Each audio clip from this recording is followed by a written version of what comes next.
ಮೊನ್ನೆ ಅನಿಲ್ ಕುಂಬ್ಳೆ ಸರ್ಕಲ್ ನಲ್ಲಿ Ricky Rai car drifting ಕೇಸ್ಗೆ ಸಂಬಂಧಪಟ್ಟಂತೆ ದುರ್ಬಲರು ವೀಲಿಂಗ್ ಮಾಡಿದ್ರೆ ಕೇಸ್ ಹಾಕುವ ಪೊಲೀಸರು ಹಣವಂತರು ಕಾರ್ ಡ್ರಿಫ್ಟಿಂಗ್ ಮಾಡಿದ್ರೆ ರಾಜ ಮರ್ಯಾದೆ ಕೊಡ್ತಾರೆ.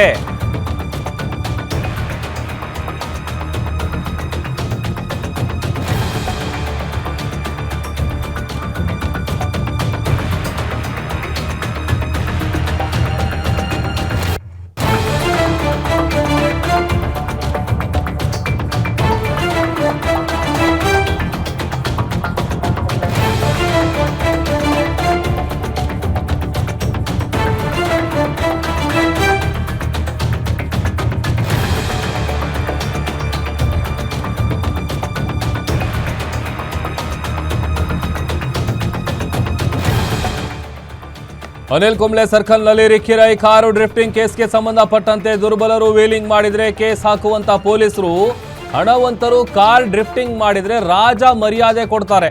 ಕಬ್ಬನ್ ಪಾರ್ಕ್ ಪೊಲೀಸರ ನಡೆಗೆ ಸಾರ್ವಜನಿಕರು ಬಹಳ ಆಕ್ರೋಶವನ್ನ ಹೊರಹಾಕ್ತಾ ಇದ್ದಾರೆ. ಕಳ್ಳ ಮಾರ್ಗದಲ್ಲಿ ಸೇಫ್ ಗಾರ್ಡ್ ಮಾಡಿದ್ರ ಪೊಲೀಸರು ಅನ್ನುವಂತ ಪ್ರಶ್ನೆ ಕಾಡ್ತಾ ಇದೆ.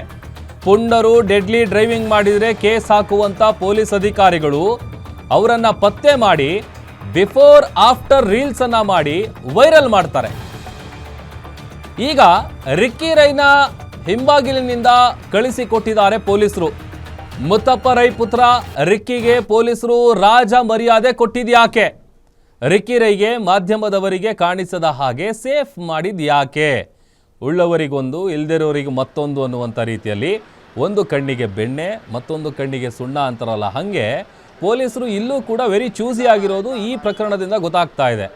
ಈಗ ಭಾಳಷ್ಟು ಸಂದರ್ಭದಲ್ಲಿ ನಾವು ನೋಡಿದ್ದೀವಿ, ಈ ಪುಂಡ್ರೆಲ್ಲ ವೀಲಿಂಗ್ ಮಾಡಿದಂಥ ಸಂದರ್ಭದಲ್ಲಿ ಅವ್ರ ಕೈಯಿಂದ ಒಂದು ವಿಡಿಯೋ ಸ್ಟೇಟ್ಮೆಂಟನ್ನು ಕೊಡಿಸಿ, ನಾನು ಈ ಥರ ಮಾಡಿದೆ, ಈ ಥರ ಯಾರೂ ಮಾಡಬೇಡಿ, ಅದು ಕಾನೂನಿನ ವಿರುದ್ಧ, ನೀವು ಈ ಥರ ಮಾಡಿದ್ರೆ ಕಾನೂನಿನ ಮುಂದೆ ತಲೆಬಾಗಬೇಕಾಗತ್ತೆ ಅಥವಾ ಶಿಕ್ಷೆಗೆ ಗುರಿಯಾಗಬೇಕಾಗತ್ತೆ ಅಂತ ಹೇಳಿ ತಪ್ಪಾಯಿತು ಅಂತೇಳಿ ಕ್ಷಮೆ ಕೇಳುವಂತಹ ಒಂದಷ್ಟು ಸ್ಟೇಟ್ಮೆಂಟ್ಗಳನ್ನು ಸ್ವತಃ ಪೊಲೀಸರೇ ರೆಕಾರ್ಡ್ ಮಾಡಿಸಿ ಅದರ ಫೋಟೋ ಆಗಿರ್ಬೋದು ಅಥವಾ ವಿಡಿಯೋಗಳಾಗಿರ್ಬೋದು ಅದನ್ನು ವೈರಲ್ ಮಾಡ್ತಾರೆ.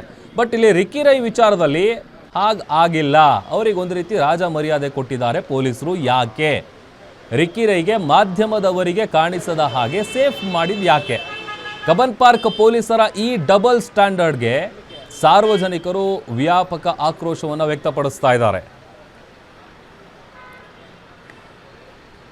ಮತ್ತಷ್ಟು ಡೀಟೇಲ್ಸ್ ಕೊಡ್ತಾರೆ ನಮ್ಮ ಕ್ರೈಮ್ ರಿಪೋರ್ಟರ್ ಗಿರೀಶ್, ದೂರವಾಣಿ ಸಂಪರ್ಕದಲ್ಲಿ ಜಾಯ್ನ್ ಆಗಿದ್ದಾರೆ. ಗಿರೀಶ್, ಭಾಳಷ್ಟು ಸಂದರ್ಭದಲ್ಲಿ ಪೊಲೀಸರು ಈ ವೀಲಿಂಗ್ ಮಾಡುವಂಥ ಪುಂಡ್ರನ್ನ ಸೆರೆ ಹಿಡಿದಂಥ ಸಂದರ್ಭದಲ್ಲಿ ಅವ್ರ ಕಡೆಯಿಂದ ತಪ್ಪಾಯಿತು ಅಂತೇಳಿ ಒಂದು ಸ್ಟೇಟ್ಮೆಂಟನ್ನು ರೆಕಾರ್ಡ್ ಮಾಡಿಸಿ ಅದನ್ನು ಸೋಷಿಯಲ್ ಮೀಡಿಯಾಗಳಲ್ಲಿ ಹರಿಬಿಡ್ತಾರೆ. ಬಟ್ ಇಲ್ಲಿ ರಿಕ್ಕಿ ರೈ ವಿಚಾರದಲ್ಲಿ ಆ ಥರ ಆಗಿಲ್ವಲ್ಲ, ಅವ್ರಿಗೆ ಯಾಕೆ ರಾಜ ಮರ್ಯಾದೆ ಕೊಟ್ಟಿದ್ದಾರೆ, ಜೊತೆಗೆ ಅವರನ್ನು ಸೇಫ್ ಮಾಡಿದ್ದು ಯಾಕೆ ಪೊಲೀಸರು ಅಂತ? ಪ್ರಭು, ಖಂಡಿತವಾಗಿಯೂ ಪೊಲೀಸರ ಈ ನಡೆ ಏನಿದೆ ಇದು ಮೇಲ್ನೋಟಕ್ಕೆ ಒಂದು ಕಣ್ಣಿಗೆ ಬೆಣ್ಣೆ ಮತ್ತೊಂದು ಕಣ್ಣಿಗೆ ಸುಣ್ಣ ಅನ್ನೋ ಒಂದು ಗಾದೆ ಮಾತೇನಿದೆ ಅದಕ್ಕೆ 100% ಅನ್ವಯವಾಗುತ್ತೆ ಅಂತಾನೆ ಹೇಳ್ಬೋದು. ಯಾಕಂದ್ರೆ ಈ ಹಿಂದೆ ಸಾಕಷ್ಟು ರೀತಿಯ ಪುಂಡಾಟಿಕೆಯನ್ನ ಮಾಡುವ ಹುಡುಗರು ಏನಿದ್ದಾರೆ, ವೀಲಿಂಗ್ ಆಗಿರ್ಬೋದು, ಅದೇ ರೀತಿ ಬೈಕ್ ಸ್ಟಂಟ್ಗಳನ್ನ ಮಾಡ್ತಾರೆ.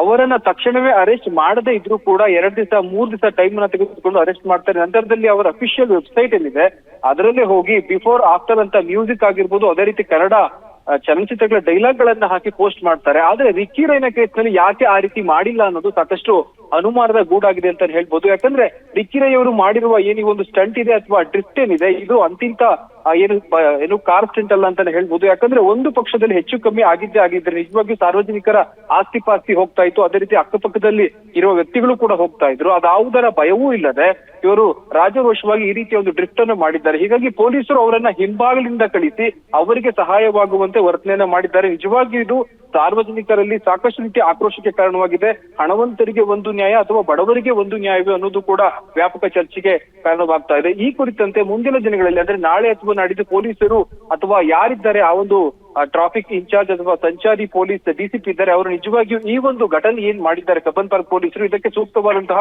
ಉತ್ತರವನ್ನ ಕೊಡ್ಲೇಬೇಕು. ಇಲ್ಲವಾದಲ್ಲಿ ಮುಂದಿನ ಒಂದು ಕ್ರಮಗಳನ್ನ ತೆಗೆದುಕೊಳ್ಳುವಂತ ಏನು ಸಾರ್ವಜನಿಕರು ಕೂಡ ಅದಕ್ಕೆ ರೆಡಿ ಆಗ್ತಾ ಇದ್ದಾರೆ ಅಂತ ಹೇಳ್ಬೋದು. ಯಾಕಂದ್ರೆ ಮೇಲ್ನೋಟಕ್ಕೆ ಚಿಕ್ಕ ಹುಡುಗರಾಗಿರ್ಬೋದು, ಇನ್ನು ದೊಡ್ಡವರು ವಯಸ್ಕರು ಬೈಕ್ ಸ್ಟಂಟ್ ಅನ್ನ ಮಾಡ್ತಾರೆ. ಆದ್ರೆ ಇವರೆಲ್ಲರಿಗೂ ಕೂಡ ಒಂದು ನ್ಯಾಯ ಆದ್ರೆ ರಿಕ್ಕಿ ರೈಗೆ ಯಾಕೆ ಈ ರೀತಿಯ ನ್ಯಾಯ ಅನ್ನೋದು ವ್ಯಾಪಕ ಚರ್ಚೆಗೆ ಗ್ರಾಸವಾಗ್ತಾ ಇದೆ. ಪ್ರಭು, ಕಾದು ನೋಡ್ಬೇಕಾಗಿದೆ ಪೊಲೀಸರು ಯಾವ ರೀತಿ ಉತ್ತರವನ್ನ ಕೊಡ್ತಾರೆ ಅಂತ.